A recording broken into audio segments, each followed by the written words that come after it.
Hey there! Are you ready for another exciting episode of Ready for Anything? Today, we're tackling an environment you probably pass through weekly but never even considered could be a treasure trove for connection. That's right, ma'am, the grocery store. You're here to shop for milk and eggs, but what if you could also walk out with a date? Sounds intriguing, doesn't it? Well, keep watching, because I promise you'll look at your neighborhood store differently by the end of this video. First off, let's think about why a grocery store is an ideal setting for meeting someone. You're both there for a basic life necessity: food. This shared purpose sets the stage as a neutral, non-threatening environment. Plus, a grocery store is a goldmine for conversation starters. Whether it's debating the virtues of almond milk versus oat milk or questioning the ripeness of an avocado, the opportunities are endless. And bonus, people subconsciously associate grocery shopping with taking care of themselves, which plants a seed that you might have your life in order. That's a good first impression right there. Now let's dig into the psychology. Humans are creatures of habit, and grocery shopping is often part of their weekly routine. This means they're already in a comfortable mental space, focused but not rushed. Psychology also tells us that people are more open to new interactions when they're in familiar, low-stress environments. So, if you approach things the right way, chances are your interaction won't feel like a disruption, but a welcome moment of novelty. All right, now, let's talk strategy. Step 1. Location. Not every aisle is created equal. You want to go for target-rich zones like the produce section or the wine aisle. Why? These areas naturally lend themselves to conversation. Imagine seeing someone inspecting a bottle of Pinot Noir. You could casually say, "That's a great choice if you're going for something with a fruity, bold flavor," unless you're a Merlot fan, of course. See how easy that was? Step 2. Timing. Don't force it. Gauge their vibe first. Are they scanning shelves with laser focus or walking leisurely while scrolling on their phone? If someone looks like they're in a hurry, they probably don't have time to chat. But if they're lingering in an aisle or looking a bit indecisive, that's your green light. Approach with confidence, but don't invade their personal space. Speak clearly and keep the tone light. For instance, "I'm torn between these two hot sauces. Any recommendations?" It's simple, relatable, and non-threatening. Step 3. Build connection. Let's dissect this a bit further. The key to any great conversation is to listen more than you talk. Say you've got their attention. They smiled and even gave you a reply. Don't immediately dive into complimenting their appearance. It might come off as too forward.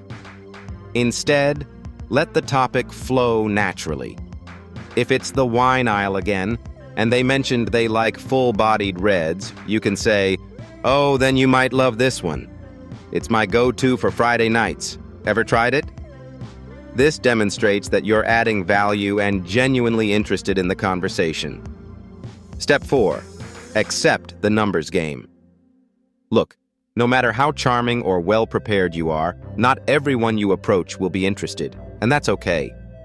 Remember, getting a no isn't a reflection of your worth. It could be for countless reasons that have nothing to do with you.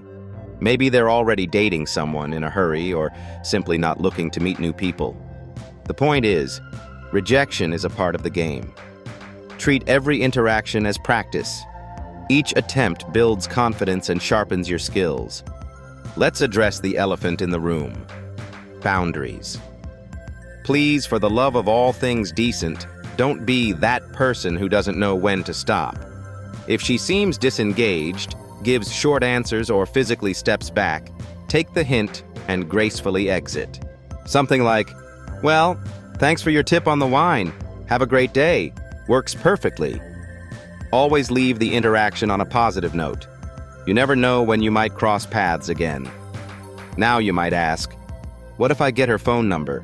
How do I transition from the grocery store to asking her out? Great question. If the conversation is flowing and you feel a connection, you could say something like, "Hey, it was really fun chatting about wines. Would you be open to grabbing a coffee sometime to continue the convo?"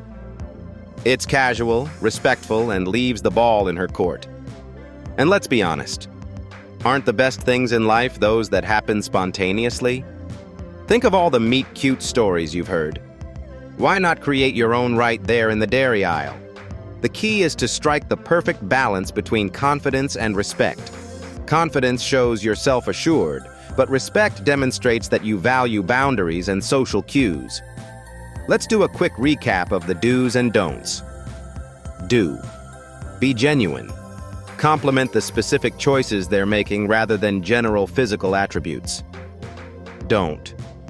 Try to show off or pretend to be someone you're not. Authenticity is way more attractive than any canned pickup line. Do. Keep the tone light and playful. Grocery shopping is mundane by nature, so a little humor can go a long way in making an impression. Don't.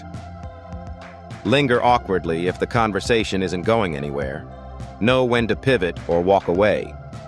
Here's a fascinating tidbit to keep in mind. Studies show that people are more likely to remember interactions with strangers that left them smiling, no matter how brief. So even if this isn't the one, your friendly energy might just brighten their day. That's a win in itself, isn't it? If you've made it this far, then you're already ahead of the curve. The world really is your playground when it comes to meeting new people. Confidence, emotional intelligence, and a sprinkle of humor are your secret weapons. And if it doesn't work out, no worries. On to the next grocery run, am I right? Before you go out there putting these tips into action, make sure to hit the subscribe button and turn on notifications so you never miss an episode of Ready for Anything. Also, let me know in the comments. Have you ever had a memorable interaction at a grocery store? I'd love to hear your stories. Until next time, remember, practice makes perfect, and every no gets you closer to a yes.